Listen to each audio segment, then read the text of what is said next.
For those of you who don't know me, my name is Lynn Roppolo. I'm one of the emergency medicine ultrasound faculty from John Peter Smith Hospital in Fort Worth, Texas, and I'm collaborating with Zach Boivin from Yale to prepare the session. And to his credit, he did a lot of the heavy lifting.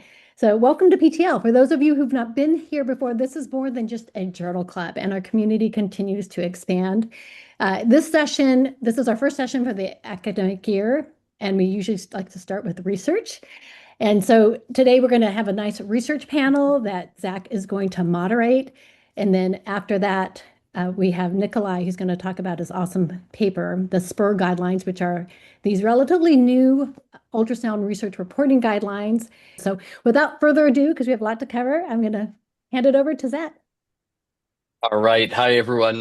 My name is Zach Boivin. I am one of the Yale Emergency Ultrasound faculty member. We have four amazing faculty members here. So without further ado, I'm just going to introduce them with their very long bios because they are very accomplished emergency ultrasound researchers. And we are going to focus this panel on trying to focus on fellow research projects and how fellows can complete research projects. So first, I'll introduce Cristiana. She is a assistant professor of emergency medicine at Yale School of Medicine with me. She has academic interests in point-of-care ultrasound and research. She completed her emergency medicine residency and ultrasound fellowship at Yale. She currently serves as the director of ultrasound research and the emergency ultrasound fellowship at Yale. And her current research interests include applications of machine learning to point-of-care ultrasound for both cardiac and lung ultrasound, along with ultrasound-guided regional anesthesia. She is the newly elected research officer for the Academy of Emergency Ultrasound under SAEM, where she plays a key role in fostering, coordinating, and supporting emergency ultrasound research. So welcome, Cristiana, and thank you very much for joining.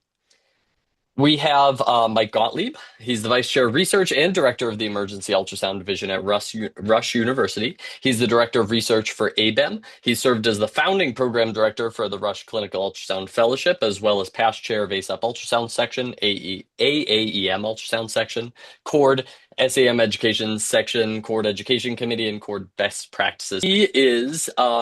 He co-created Academic Life in Emergency Medicine Faculty Incubator and is the Director of Learning Assessment and Program Evaluation for SAEM Research Methodology.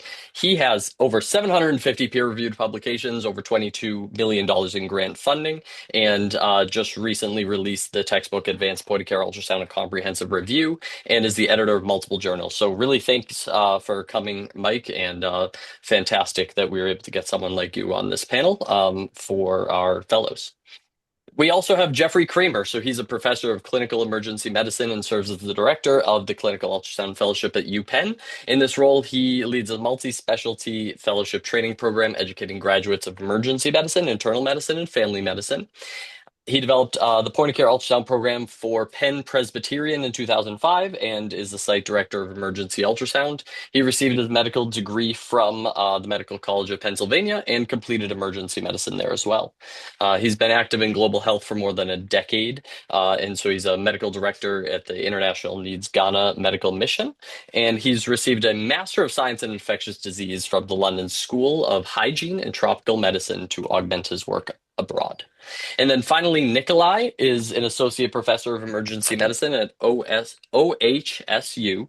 He's passionate about bringing ultrasound to the bedside of patients with critical illnesses such as sepsis, cardiac arrest, and trauma.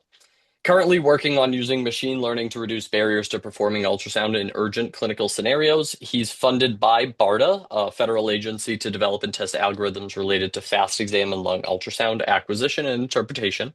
And you are going to hear from him later regarding his recently published standards for point-of-care ultrasound research reporting, so SPUR. And he's currently the co-chair for ACEP's Ultrasound Section Research Subcommittee and is on the PTL Steering Committee. So without further ado, let's jump right into it. And let's just, start with those of you who are the ultrasound fellowship directors.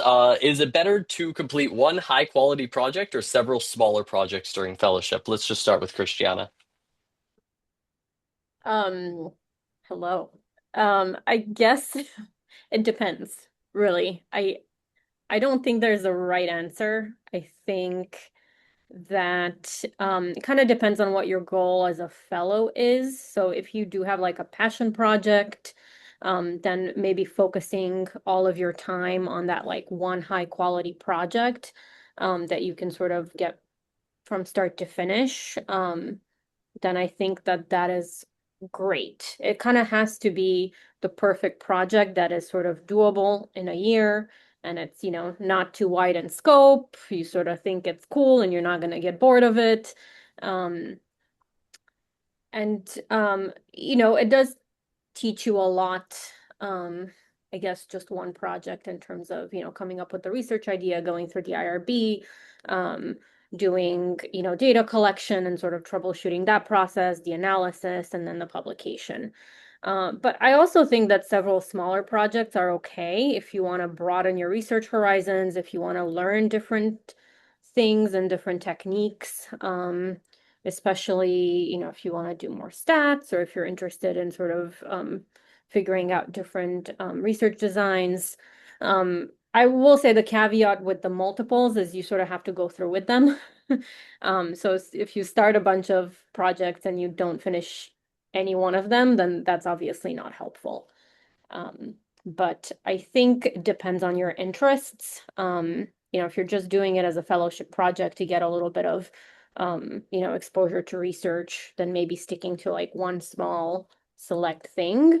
But if you are going to do a research career, for example, or you're like really interested in sort of growing that aspect of your kind of academic interests, getting involved in a few things, I think is helpful. Thanks, Cristiana. And Jeff, you know, I know that your fellows have been very successful in getting things published. Can you talk a little bit more about that? Yeah, thanks. Thanks for having me, Zach. I don't necessarily know that those two are exclusive, that you have to focus on either a big project or multiple smaller ones. There's a lot of times when you have that large year-long project and you're in a holding pattern. You're waiting for the IRB or waiting for data collection, things that can take weeks or sometimes a few months. And you know, you can squeeze in a case report or a case series into that time frame, and early on get the experience of writing something up with your mentor and then submitting that and getting that experience with the submission process and that back and forth editing process, which can happen in the off times when you're working on that larger project. So we've certainly had some success with our fellows who will do something smaller in amongst those downtimes while they're working on a bigger project that spans the entirety of the year. Yeah, that makes sense a lot. I know my fellowship research project, I think I started in October and it got published in July the following year, which is basically all of fellowship. Nikolai, do you have any thoughts? I think the depends answer is really the answer. But I think in addition to that, I guess like what does it depend on? It depends on the resources that your program has, right? It depends on kind of what the strengths and limitations of your program are. And it also depends on the goals of the fellow. And when I think about why do we have fellows participate in research, right? Like why is this part of the, you know, FPD requirement and part of SCUF's requirement? You know, most people training in ultrasound don't go on to devote their life to research. And I don't know that I would necessarily recommend that. But I think what we want is we want people who are very savvy in digesting the literature, right? And deciding what is important to them when they become ultrasound directors, even at a community shop, right? Or they become ultrasound education directors, like understanding how to consume that literature. And there's no better way to like understand how to consume than to try to cook something up. And so I think being able to understand the steps that go into putting together a project. Because when I first saw your question, I was like, oh, definitely one high quality project, right? Because you see it from start to finish and you've gone through all the steps. But that's really hard and it takes a long time and sometimes you lose interest. And so if you could see as many of the steps as possible of the projects that your mentors are working on, or the project that the previous fellow was working on but didn't finish, and you can start picking it up. I know Mike has a whole pathway of doing that. I think that small projects, if they can achieve that goal, are totally fine. And so I think that's kind of my thought is it depends on the goals of the fellow, and there's a bare minimum of what we want our future leaders to know and understand in terms of research. Thanks, Nikolai. Yeah, I think that's a great way to think about it. And then reflecting back on what Cristiana said, just making sure as a fellow, if you actually want to do several small projects, to actually follow through with those projects themselves. Mike, do you have any thoughts? Yeah, I think building on a couple of the key elements there, I've used both models. I've used that kind of mosaic model where everyone gets to try a little bit of each piece of it. The other model I've used, and I'll put it in the chat as well, is something called tip-off, which is basically the idea is the project is going to run when the project's going to run. We can't control that. Fellowship's only 1 year for the overwhelming majority of programs. And where that situates into the scheme of the project is going to be variable. The project may be ongoing and maybe just about to start up. And what I've tried to do over the past number of years now is step away from this mindset that the goal is the publication. Because when we think about the goal of the publication, which is often what we're taught to do, right? I want to publish this project. It's one of the metrics we use for success of an ultrasound program and success in P&T. So we learn, I need to publish. And it almost converts us very quickly from this growth mindset in an optimal part of our training where we want to grow and learn into this fixed mindset. We're creating people who learn that a publication is your outcome. That is not the outcome of fellowship. The outcome of fellowship is to learn. It's the growth. It's the process, not the product. It's spending that time to actually learn that. And so whichever way we can approach that to emphasize the learning that comes from it, that's the most valuable piece. Sometimes it is going to be, okay, I don't feel as strong in this area. I want to grow in this space. Great. Or it's a matter of, hey, this project is ongoing and I could opt, what I see unfortunately more common than not is to engage a fellow as a glorified research assistant and have them pull data and do a very passive involvement of a project and then walk away with the paper, but not feel like engaged, like they actually learn something from it. Or could treat them like a learner like we would in any other application. I wouldn't go see a patient in the ED with a resident and say, hey, I saw them already. They have a PE. Can you do the note for me? Right? That's not how we function in that environment. We say, go see the patient, tell me through thought process, and then we're going to pass along ownership. And I think we should do the same thing to our research studies. Even if they're ongoing, we can engage the fellow coming into this. And that's what I do with our team is I have them think through the process de novo, even if it's ongoing.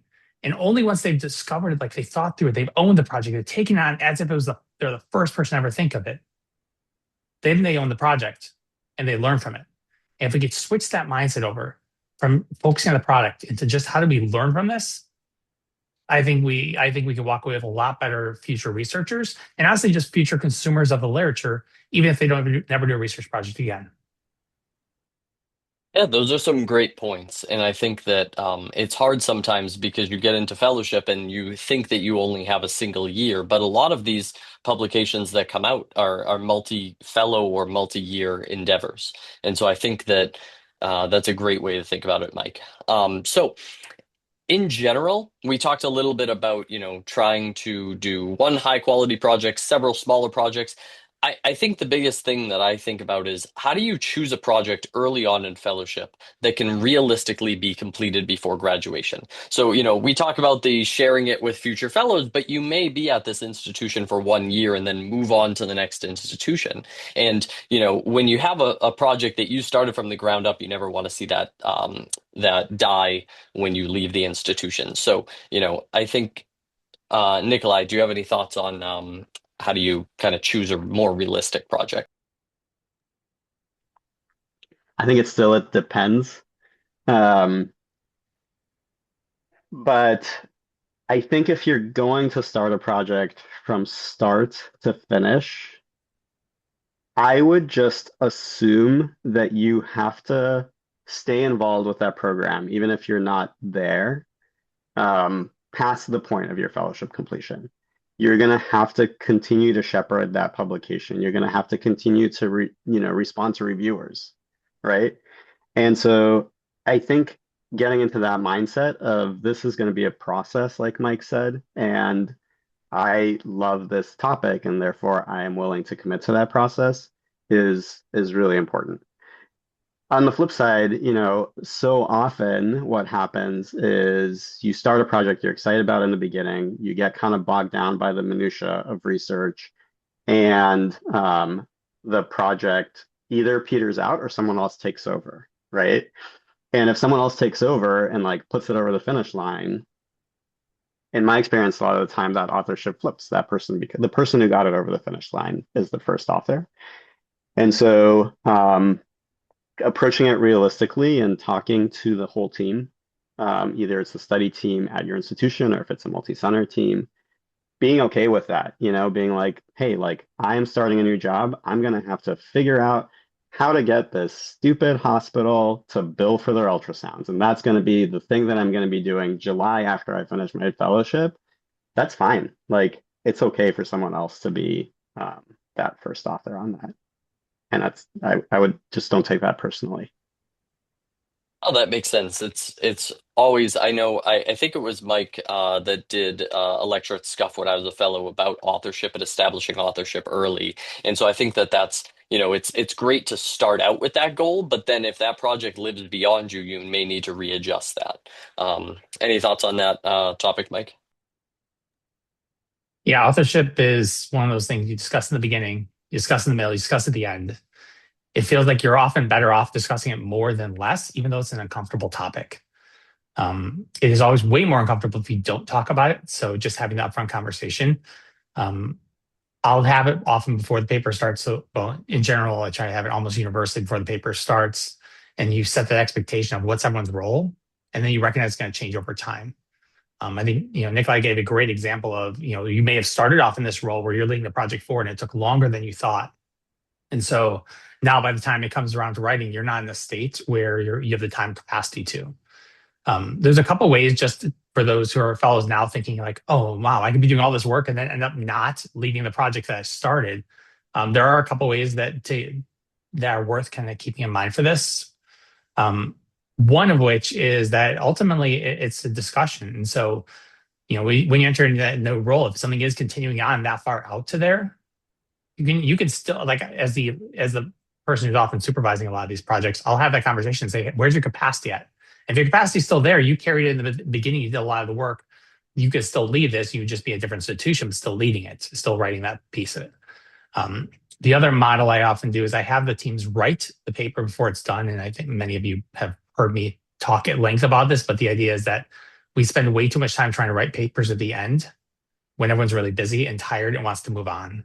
And we don't write papers in the beginning when there's all this downtime. You know, Jeff alluded to, you know, there's projects that linger and you could sneak in a case report, but I would argue you could draft the manuscript during that middle time when nothing's going on. So by the time your fellowship's done, it's not really a question of whether you're first author because you've written the paper already during your fellowship. You're just waiting for the results to come in.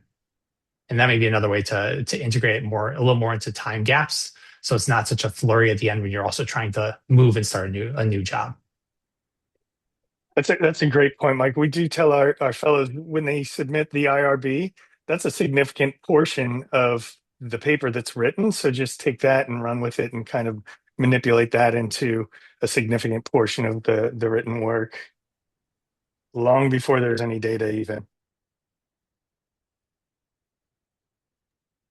And then Cristiana, you know, as a fellowship director, how are you advising your, you know, ultrasound fellows in terms of, you know, picking a project and figuring out whether or not they can complete that?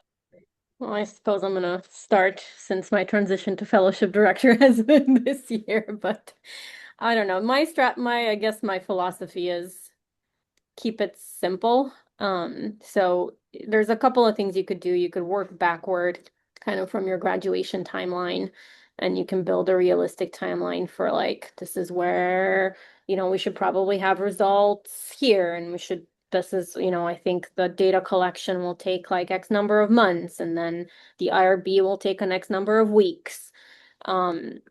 You know, that I guess works for projects that are quite simple. And what I mean by that is keeping both the research question and the design kind of feasible.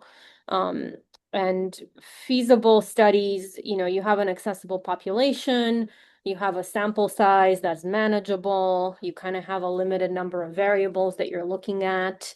And ideally, you can collect that data reliably, even if it's like, for instance, a retrospective project. Like you don't have to, you know, read 1,200 ED notes and collate the data in your mind. Like you have something that's sort of easily extractable from the medical record, for instance. So things like simple retrospective studies, secondary analyses, some educational studies, though I do recognize that that's not my forte and there's a lot of nuance there.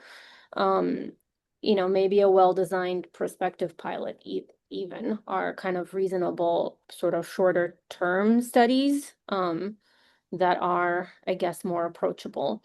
The caveat there is, I don't know, research is research. Sometimes things will come up, a problem will come up that you haven't anticipated. And so, even if you choose or you think you choose a realistic project, sort of be prepared to pivot, in which case, your mentor can help with that. Yeah, that makes a lot of sense. I know Maya in the chat was wondering how often you meet with your fellows, and I think that that's a great segue into kind of this mentor-mentee relationship that often we get in fellowship. And so, Jeff, how often do you meet with? We have a research meeting every week for an hour, and then on the off times, fellows will meet with their individual mentor or mentee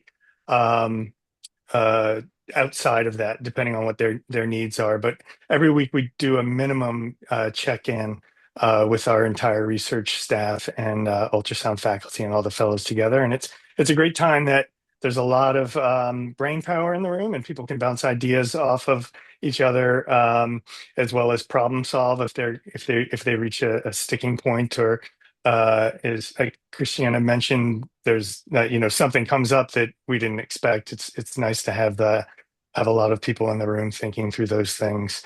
That can be a problem, and that sometimes all of those people will have different ideas. You get a lot of cooks in the kitchen, and people have different ideas how to do things, and that's where the individual mentor can help ground the fellow and help deal with all of that input and filter through what all of that input means, and how to deal with that so they don't get sidetracked from so many different opinions coming at them at once. That makes a lot of sense. And Mike, I want to ask you that question, but also when you have a lot of projects going as the group does, how do you balance new project brainstorming and updates on current projects and kind of moving along current projects? There's a lot to unpack there, so I'll try to do a little bit of each one. The meetings, I think, the simple answer is it depends. It depends where the project's at, and it depends where we're at with challenges. I err towards being more available than less, so I try to gauge it around where we're at with things. If there isn't something that we need to meet about the project, then we don't do it just for the sake of meeting for meeting's sake, because I don't think that's a good meeting format, and it kind of creates almost like a checklist model. And so instead, we adapt it around where we are at a given time. In the start of a study, we spend substantially more time. And when it's in a cruise state, you don't really need as much there. You check in when issues arise, and to kind of just help to identify that there's still ongoing learning throughout the process. As far as trying to juggle a lot of projects, because we as a division, we run a lot of projects, and everyone has their involvement in things. There is a need to have some centralized hub, to Jeff's point of having something where you can kind of effectively run the list and just see where things are at. And then you focus the meeting on, trying to problem solve and address this. But I think it's also almost bigger, from a bigger lens, is how do you scale? Right? Because no one runs on their own, no one can carry that much work just on their own, two legs. It does require that you have to be able to delegate to other people and to be able to empower others. And so the more that you can invest in that, when you're investing in your fellows, you're investing in your faculty to develop those internal skill sets, the less it is that any single person driving things, and the more it's a team sport, which makes it way more fun. You get much better ideas. So I would just encourage, empowering up your teams and building that capacity, so it doesn't need to be any single person driving it. Yeah, those are great comments, and thank you. I gave you a big question to tackle. Nikolai, any thoughts? No, I mean, I could speak to how often I meet, which is we have weekly QA, and then we have touch base kind of around that. And I meet with my fellow monthly as like a dedicated meeting for all of the all fellowship check-in. But I would say it's a challenge. And I think one of the things I also just stepped into the fellowship director role in the last year. And so I think as I reflect back on that my first year in that role, I think the biggest thing is number one, it's a two-way relationship between your director and the fellow. And so it's important really early on to understand what your fellows' goals are and where research fits into those goals. Because the magnitude of the project, the feasibility of the project, all of that is going to depend on those goals. And you're not going to be able to get somebody whose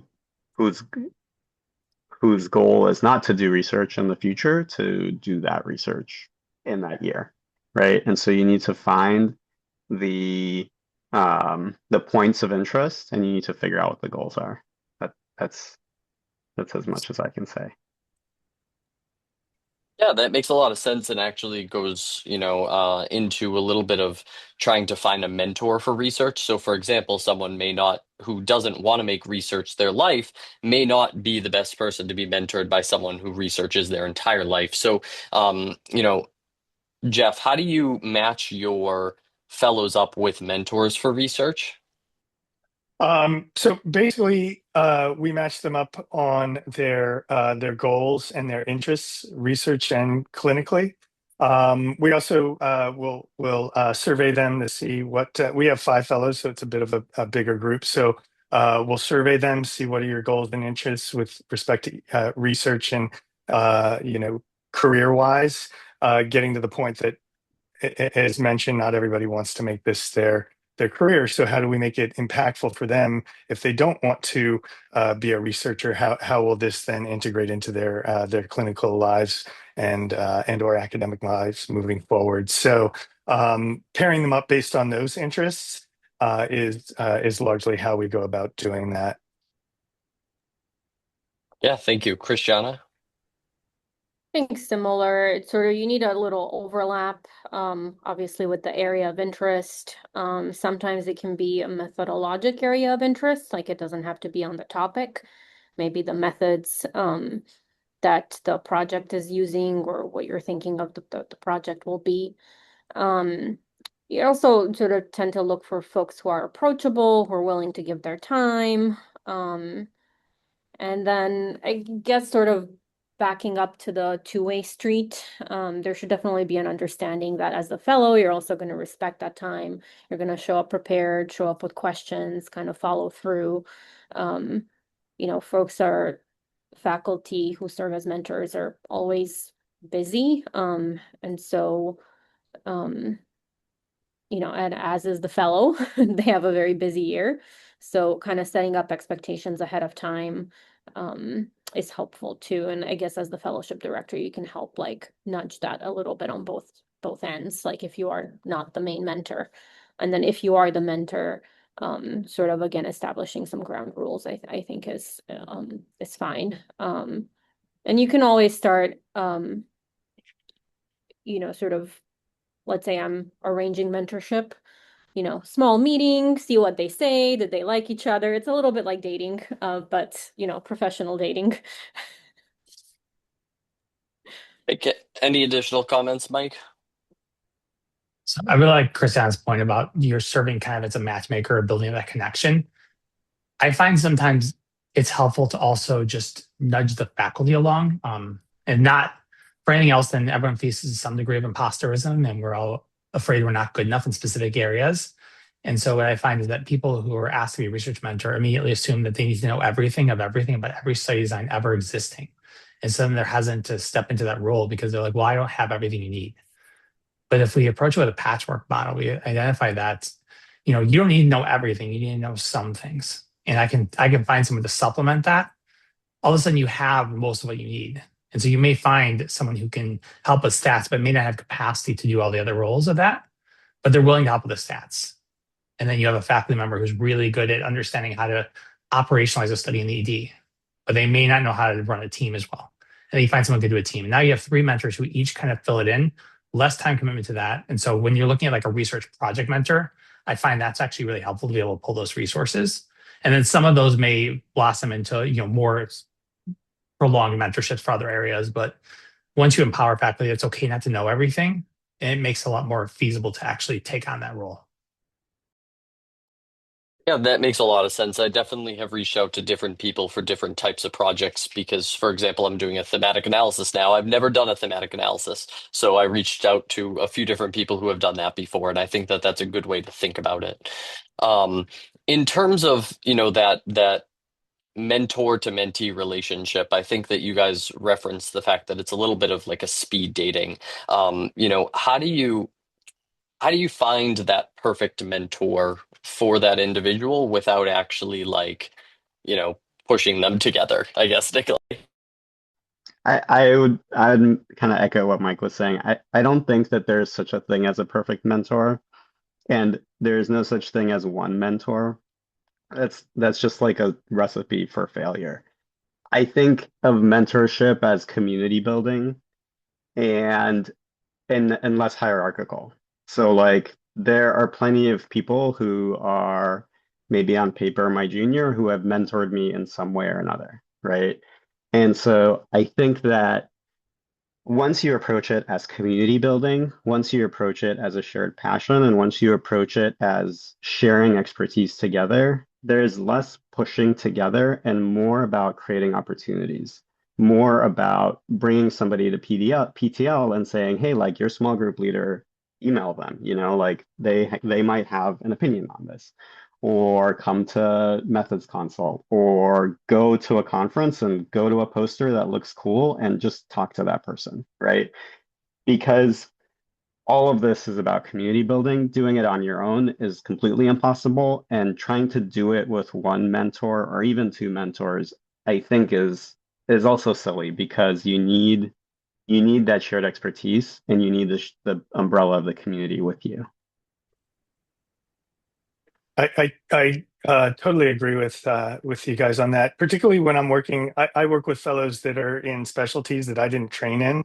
And so I certainly don't know everything in emergency medicine, and then definitely not in internal medicine and family medicine. So I see part of my job as a mentor to opening those relationships with other people within the health system. And, far from knowing everything, I know a lot of people though. And so I can help guide those fellows to the right person and get them those connections that are so essential to collaborating on their projects.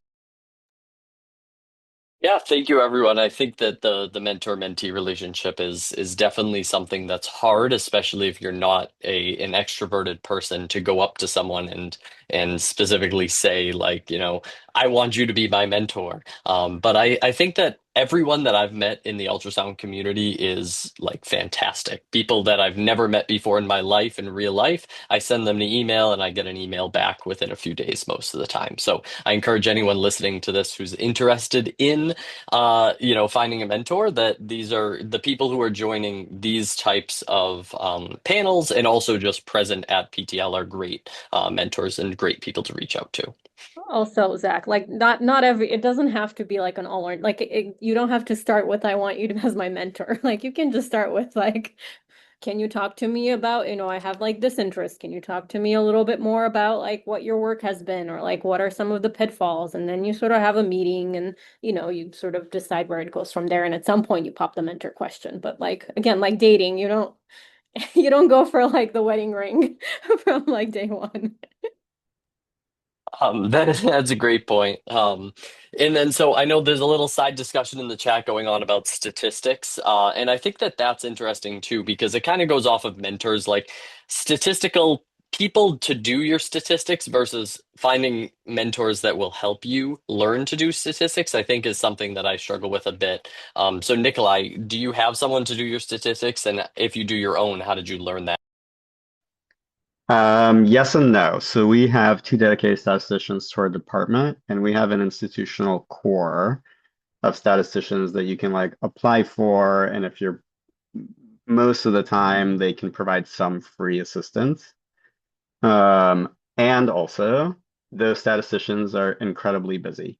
So if you're a fellow and you decide what your project was in August, and then you apply to meet with a statistician, they might meet with you in October. right?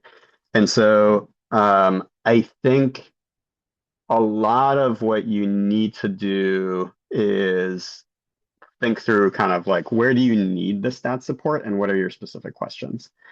To answer your question about how I learned it, I'd say it's very much a patchwork, but the biggest place where I learned it is sitting down with my statistician when I had their time to their access.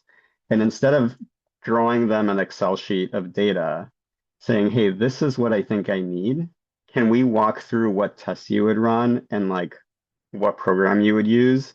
And I'm going to give it a try, right? And then I'm going to send it to you, and then we'll go over and see where I messed it up. And I think I learned a ton from that process. And it kind of depends on which programs your institution has access to. Like if you're just purely coding in R, that's a really challenging thing for you to do. Although I haven't tried any kind of AI stats because I'm not sure how I would check it. But some people I know have tried some of that work. But some of them are like very point and click, right? Like Stata, you like go up to the menu and you're like, I want to run a t-test. And it's like, what kind of t-test do you want to run? How many sides do you want to your t-test? And you're like, shit, I don't know the answer to that. But I'll try it, you know? And so like when it's a little bit more point and click, you can at least start to put those puzzle pieces together of like, this is the kind of test I see in papers. This is the kind of test I want to run. And you get more complex over time. And as long as you have a statistician that you could check in with, so they're not cleaning your data, they're not, you know, running all this stuff and producing stuff that you don't know what to do with, you actually learn a ton from that process.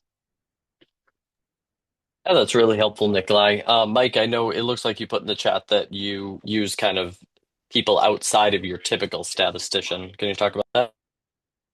Yeah, absolutely. So overall, mainly the most common barriers of stats are either time or capacity, right? It's time or understanding how to do this.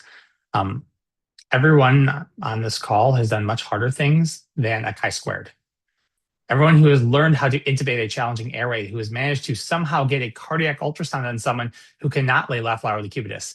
These things are much, much harder than some of the stats that we often do for the majority of our projects. It's often just overcoming that piece of just learning that.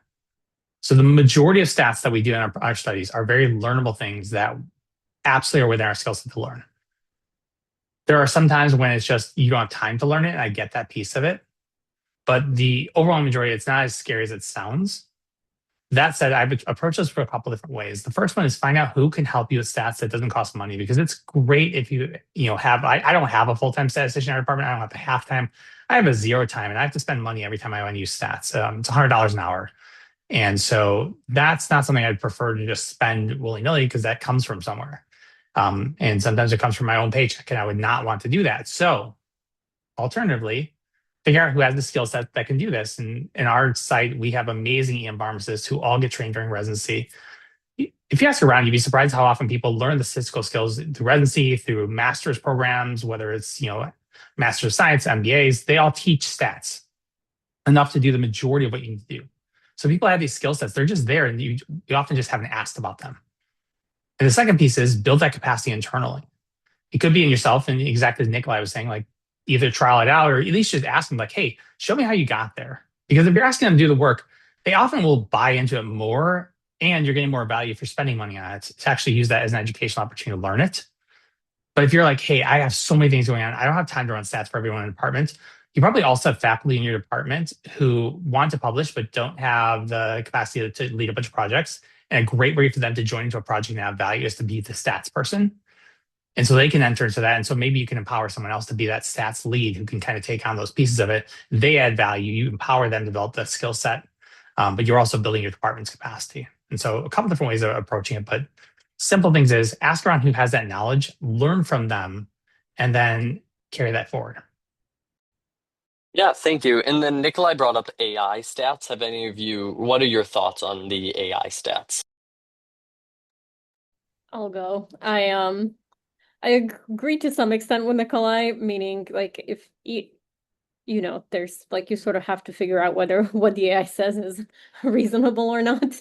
And so there's a danger there if you sort of don't really know what you're asking for when you go into it. What I have done, however, is I also use Stata. I love Stata. But let's say sometimes I want to do something that's maybe a little bit more complicated in Stata and I don't really want to go through all the clicks. And I'm like, okay, like what is the code to do like this one thing?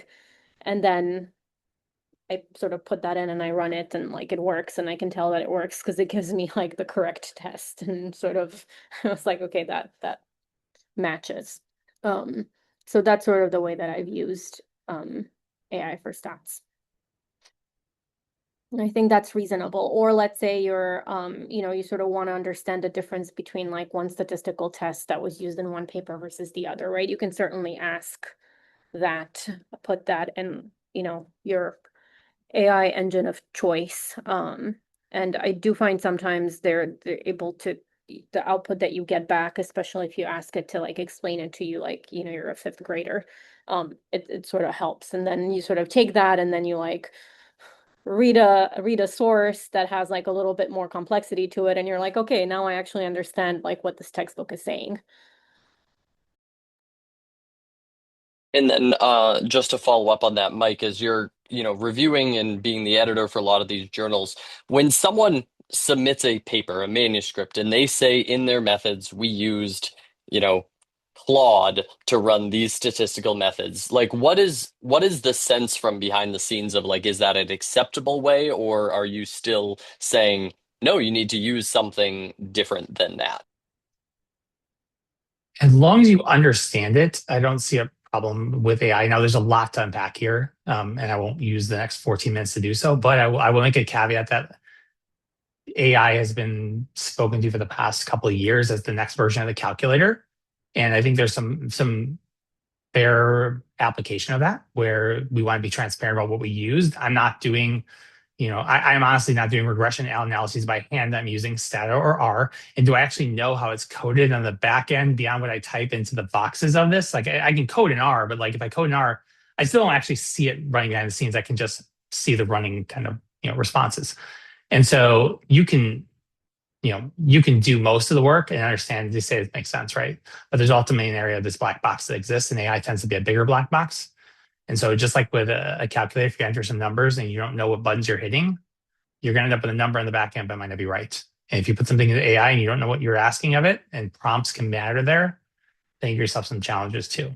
I think where we're probably going though, and I wouldn't be surprised if this is probably where we start to get in the next 6 to 12 months, is transparency of prompts. I think it's going to shift from the idea of did you use AI and how did you use AI to saying, all right, fine, you used AI for your stats, put your prompts in a supplemental and show me step-by-step how you did this in what version. And the same way you put the code for anything else you do. And then I think that will satisfy a lot of the concerns because people can look at it and replicate the prompts to a reasonable degree. So that said, if you haven't ever done it before, I don't know that AI is your solution for it, but AI is a great tool for trying to understand it. So if I get to some like which approach makes sense here, to at least be able to have an intelligent conversation with a statistician or a mentor on this, that's really helpful. But it's still one of those things like anything else, trust but verify.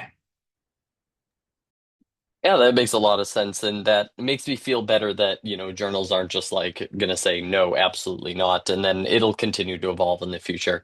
So why don't we wrap up with a fun question, I guess? So, what's one unanswered question in emergency ultrasound that you hope is solved in the next decade? Let's just start with Nikolai. It's not really a research question, but my question is always, how do I get at least 50% of my ER docs doing ultrasound that's evidence-based? I don't know how to solve that. There's a lot of thoughts, but I don't know. For me, it's a culture change thing. Cristiana? Ooh, so many ways you could answer that question. I think sort of related to that, sort of piggybacking off of what Nikolai started to say, I think of it as implementation to some extent, right? Like there are a lot of things that we know about ultrasound. How do we get it to be used sort of more uniformly across our hospitals. Even in academic medical centers, I think there's still like a huge variation. I do think having some high quality evidence of sort of hard outcome changes would be wonderful. And we could talk about, unlimited resources and millions of dollars in funding that would help us actually achieve that, because that it will probably be what it takes. But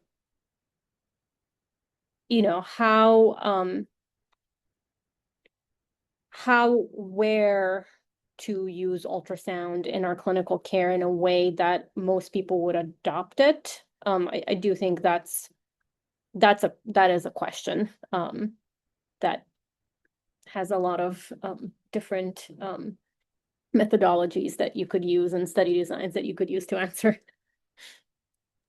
What are your thoughts, Jeff? So, as a site director who's responsible for the upkeep of billing and coding, how do I get my faculty actually document the scans, get rid of ghost scans, and appropriately utilize the workflow? That's somewhat of a boring one, but it is what keeps us afloat financially. And then to tag along off Nikolai's response. Utilization of new procedures, such as how do I get them to utilize regional anesthesia more and get them excited about doing something that they may not be comfortable with, but is certainly becoming the standard of care in many clinical scenarios at this point. Great. Yeah, billing is more important than everyone thinks, in terms of, and then the ghost scans is close to my heart, because I think that it's certainly something that needs to be eliminated. And I think that you don't realize how often it's happening until you actually look at the data. So It's all of our pain point. yep. All right, Mike. So the practical one is implementation. That there is very limited implementation science and focus, and how do we get people to actually do it? Do you want my spicier take though? Of course. Do we think in the next 5 to 10 years that diagnostic ultrasound needs to be done by physicians anymore? As AI expands our ability to actually do these with limited training to diagnose, are we the hands-on for diagnostic? Now, it's very different from procedural, but from diagnostic, we're seeing this, right? We're seeing this expansion of it. So at what point does that transition, that piece of it? And are we much more supervisory, much more advisory than we are the hands-on people?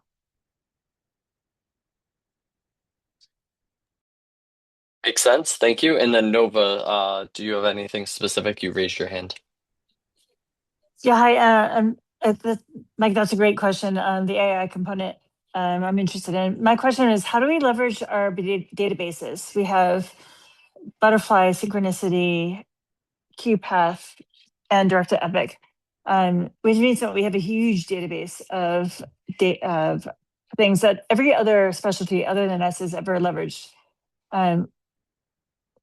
Knowing that retrospective data with bad and messy data is challenging. What is a way to lift that? And one for our fellows who need to have data within a year so they can do their 1-year fellowship and project, and us as a community. Now that we've got 5-10 years of middleware data, what's our ability to look at that and make some changes?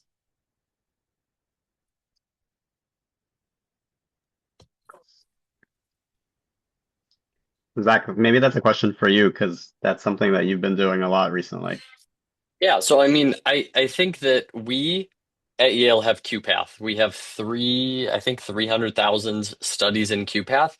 We looked into trying to create a repository with other places that have QPath. And I think the data use agreements are really kind of what's struggling, what we've run into, right? So like there's PHI, so you have to kind of, you would have to de-identify it, but is Yale okay with us uploading our images to this repository that may or may not be used to create these amazing AI algorithms of which Yale is going to see nothing necessarily financially from? And I think that we're seeing as more and more of these companies are coming and paying for or looking to pay for images that they can train their algorithms on, our site, at least at Yale, has been more and more restrictive about what we're going to do. And so I think, you have the NeurBlock repository, which is basically you just put in a bunch of data about the patient, but nothing about the actual like images themselves. I think putting images together is a little bit harder. And so how I've gotten around that is that I try to work with other people within QPath or other institutions that have QPath, and I try to basically say, okay, can we get the same group of patients at each site and then independently do your work at each site and then put it all together at the end? And that has seemingly been able to get away from these restrictions. But then to your point, we don't have then 20 institutions that are part of this. It's more limited. So anyone else want to chime in on that?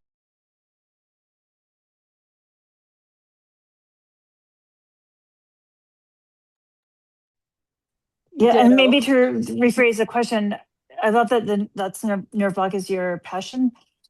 And there's huge controversy about giving patient data to industry about patient consent. My question, if I may rephrase, was we have like 140 fellowships. We have a huge diverse project, and they're all using different middlewares. What are the questions we could ask of the data from that middleware moving forward?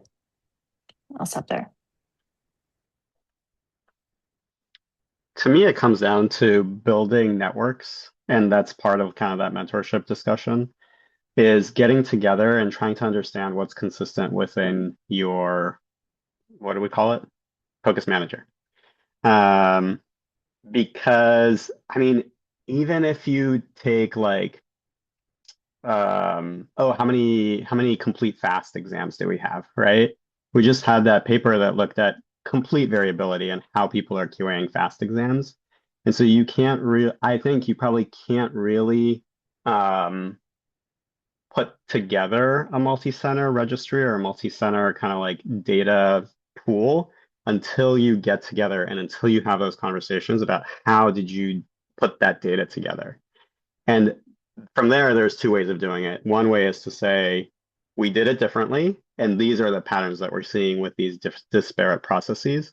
Or we have friends at these 5 institutions, and we are doing it more or less the same. So let's compare those apples to apples. But I think at the end of the day, it really comes down to like all sitting down together and Zach and Lachlan texting me and being like, where's your data? I do think the other sort of way to approach this on a like larger scale would be, yeah, sitting down together, sort of looking at the data. But then also, I do think there's probably some society, like some form of like activism that can happen, like where, I don't know, may take a long time. But I don't know, there should be a way to pool our data where there's still like some patient protection, but like we can still advance the research agenda for like an entire specialty and subspecialty, really. But like that does require a lot of work, a lot of concerted effort, and probably chatting with a lot of IRBs and a lot of OSPs, Office of Sponsored Projects, for data use agreements. But yeah, I think there's an easy answer. But I do think I've seen that question pop up a lot more, and I think there's a lot of interest on the part of the research community to make it happen. So hopefully that momentum may, I don't know, start translating to something in the near future. I mean, I think that advocacy point that Cristiana brought up is really important too, because that's how we get change. The easiest way on our end to do this, because I haven't gone through this process, it is very complex. There's metadata, there's DUAs, there's all de-identification and all the complexity built in there. These software vendors can, the focus manager solutions can do this, but it's a heavy lift. So they have to see the business case. They have to understand why. And so if we leverage what we've learned about Epic, most institutions use Epic now because Epic decided that they can not only be cutting edge, everyone can be cutting edge, but they can actually connect everyone broadly. So people like Epic more than anything else because you can see all the other charts, you can link records, you can see this. They've leveraged that in the Cosmos and other software that allows you to actually, leverage that large amount of data. And if we look at it from the POCUS manager, if you're feeling like, okay, if I'm part of X group, I have access to all this data, and I'm part of Y and I don't, that makes it a lot more likely you're going to want to join the one that you have all this access to data on. So if they can see enough value that it'll get people buying their software over someone else's, then they're more likely to invest in that. But if we just tell them it's because we want to do research, they're not probably going to spend that portion versus all the other things they can do with their resources, because resources are finite and they have to make a decision. So I think if we advocate for that, we're more likely to get buy-in from them, but we have to have a strong business case to explain why. I think that's a really good point, Mike. And, I think that these are conversations that should continue at these conferences that we all attend, and that we're all, discussing different projects and different opportunities at. That's where some of these projects that I've done with people that also use QPath have come from, is just talking with people about what their POCUS manager solution is and how they're able to use that. So I want to thank everyone from the actual from the panel, just because I know that I want to turn it over to Nikolai and also leave some time for the methods consults. But thanks everyone for your time, and I really hope for those of you who attended or are watching later that this was just a great opportunity to hear from some very experienced researchers.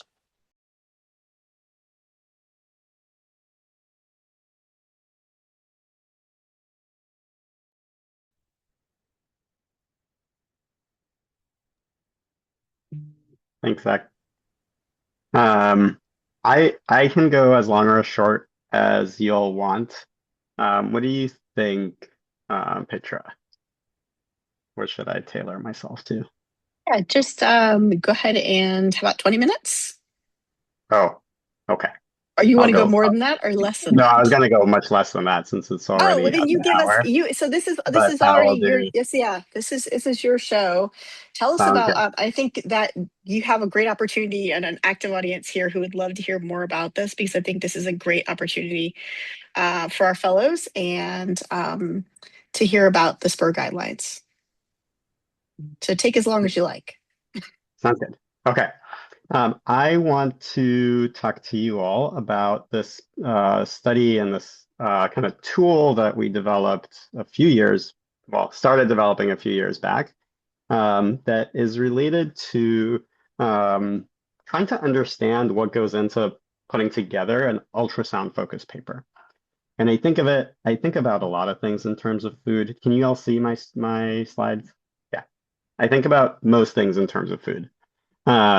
And when I was a fellow, I was putting together a project. I was like, I'm going to do a project from start to finish. It's going to be a big project. I ended up staying a second year for fellowship because I was having so much fun and I wanted to see that project through. So that's another way that you could finish a project, is just not start adulthood. But when I was done with it, I was like, oh man, there would have been a lot of things that I would do differently had somebody handed me this recipe earlier. And so, we're talking about it. And again, a lot of this has been community building of like showing up. So when I was a fellow, I got an email to join ACEP subcommittees, and I signed up for, I think, probably 10 of them, and showed up at meetings because I was like, all of these sound super fun and interesting. And the research one is the one that I kind of stuck with. And I was talking about this of like, hey, a lot of other study types have recipes in the forms of reporting guidelines, right? So if you do an RCT, you have a guideline, and every RCT says we follow the consort guideline, right? And so why don't we have something like that for ultrasound? So Mike said, that's cool, you should do that. And we put together a group to put together a reporting guideline, a list of things that when you are reading a paper, when you are writing a paper, when you're designing a project that is related to point of care ultrasound, you can refer to and realize like, hey, I need to think a little bit more about defining this element of my study. And that was the Standards for Point of Care Ultrasound Research Reporting, which we shortened to SPUR.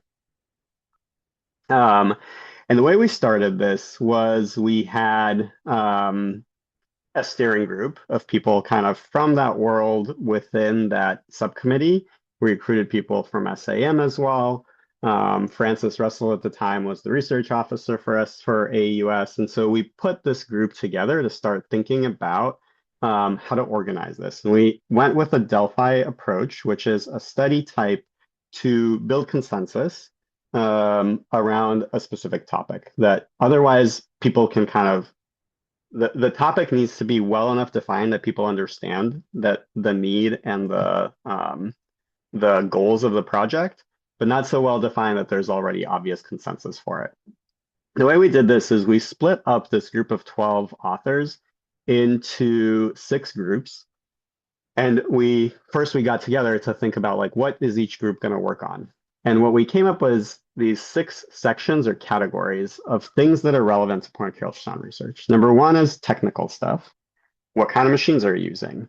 Are they machines that everyone else has? How generalizable is that going to be? Number 2 is the exam. What kind of ultrasound application and how are you defining your exam? Number 3 is the subjects. And that is kind of key to any research reporting guideline is like defining who's included, but we're wondering if there's something specific to ultrasound that also needs to be well defined. Number 4 is the operator, and the authors who had to take that section on, as you will see, had a lot of work to do because that is kind of the biggest criticism and concern with point-of-care ultrasound. How do you analyze the data? And then we thought there's probably some study type stuff like PEDS might be different or global health might be different. And so we made a section for that. The QR code, by the way, is the completed checklist that you could use to go and download that list. It's in my Google Drive right now. It will be open access as of, I think, August. But right now it's still, you still have to use your institutional login and stuff. Delphi relies on rounds of agreement. And we actually separated out that initial steering group, those authors that you saw in the beginning.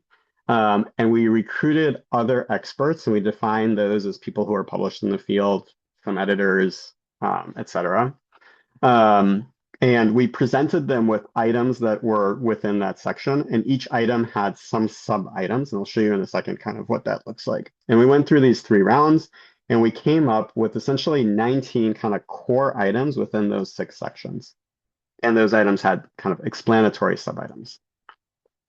I messed up these animations. So I'm going to do some clicking. I'm sorry. These are the relevant items for technical variables. You know what I'm going to do, because I forgot to delete some animations, is I'm just going to go here. Is this okay? Do you guys see this? Nope. Not yet. There we go. We're going to go like this. Is this okay? Cool. So these are the technical settings. They relate to the hardware that you're using, the settings, and we did include kind of like, are you using some AI imaging, and then explaining your Doppler modes. The ultrasound exam was kind of interesting. We did basically mirror what's in a lot of other reporting guidelines, but we realized is there's a cardiac exam that's 4 views, and there's a cardiac exam where you can't get an apical view, right? And so if you're doing one of these exams, there's a bunch of views that put together your whole exam. What's your minimum number of views that is required for you to publish or for that study to make it into the publication? And there's no prescription, right? Like a lot of stuff you could do with a 3-view cardiac exam. What it is a request to report exactly how you manage that incomplete data. With respect to the subjects, we actually didn't find a whole lot of differences from past kind of reporting guidelines. One thing that came up was BMI, and this was a fairly controversial. It was not a very strong agreement for BMI. We put in a whole bunch of stuff, including like measure the depth of the tissue of the organ of interest, right? Because that's much more important than a BMI for ultrasound attenuation. And that was felt to be too difficult, but considering kind of how your patient affects the quality or the interpretation of your views. Within illness severity, you might think like maybe a respiratory rate for cardiac ultrasound might be important, right? If you're doing a shortness of breath exam, are these all super sick people who are breathing at 30 or 40, which would limit your interpretation of that ultrasound? I'm not going to go through every piece here. You can imagine how much thought went into defining how good or how experienced your operators are. I would just take a look at this table because there's a lot here. And I think that's the biggest piece that is often a criticism for point of care ultrasound research and a opportunity for us to improve both the definition of each user group and the way that we think about our ultrasound studies. Data analysis and interpretation is focused on a core concept that point of care ultrasound, to Mike's point earlier, right? It's point of care, it's physician performed or clinician performed ultrasound that should be interpreted by the clinician, right? But a lot of the time, the way that we report out kind of our reference or our test characteristics or our test interpretation is related to like, hey, two experts sat down and they said, these echoes do have RV dysfunction, right? So like we did this for one of the sepsis studies that I did as a fellow, is we're like, we can't really rely on the physician interpretation because it's all often incomplete, to Jeff's point. And so we did do an overread, and there was a lot of debate. The way we did the Delphi questionnaire, people were able to put in their comments.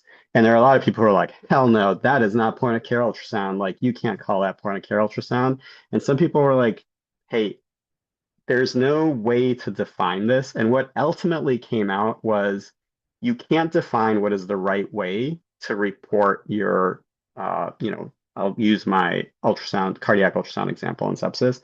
There's no prescribed way to say you have to do this study in this way. What you need to do is you need to describe exactly what you did. And so I think that's kind of where we landed with that. The study specific piece was interesting. There's definitely a lot of, there are a few global health focused folks, including Trish Henwood on the group, that really wanted to make sure that we were not setting a bar that's unrealistic for what global health environments are capable of reporting based on their resources. And so really defining those resources, but not necessarily requiring every single element when it couldn't be reported in a limited resource environment. And then some procedural and pediatric focused things. And up top, we really wanted to make sure that people realize that this was not a prescription to avoid past recipes. You should still use, established reporting guidelines for any study type that you're doing, but layer this on top of those other kinds of study types. What I will leave you with is this QR code is a link to a Google Drive that I set up with some fellow projects that have been successful and been published. And if you scan that or open that, what you'll see is a lot of these studies take they take like one bit that's in here. So like a study on which transducer is best for lung ultrasound is a study that's really just about the hardware, right? And so each of these items, each of these things can serve as an entire manuscript in and of itself. This dish is a white brisket Thai curry, or a brisket white curry that's at a Thai restaurant in Portland, where the Thai restaurant teamed up with like a barbecue guy from Texas. And so that guy does the barbecue and they do the curry and then they put together. And like some sous chef figured out exactly how much garlic to put into each of these little oil droplets, right? So every piece of this dish could be a study in and of itself. You don't have to make the whole dish. You can just figure out which thing is interesting to you and really design a study that is that answers that question, which is more important than putting together a crappy dish. I think that's it for food.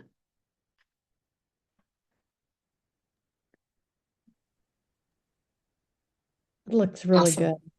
good. It's so good. It's like the best thing ever.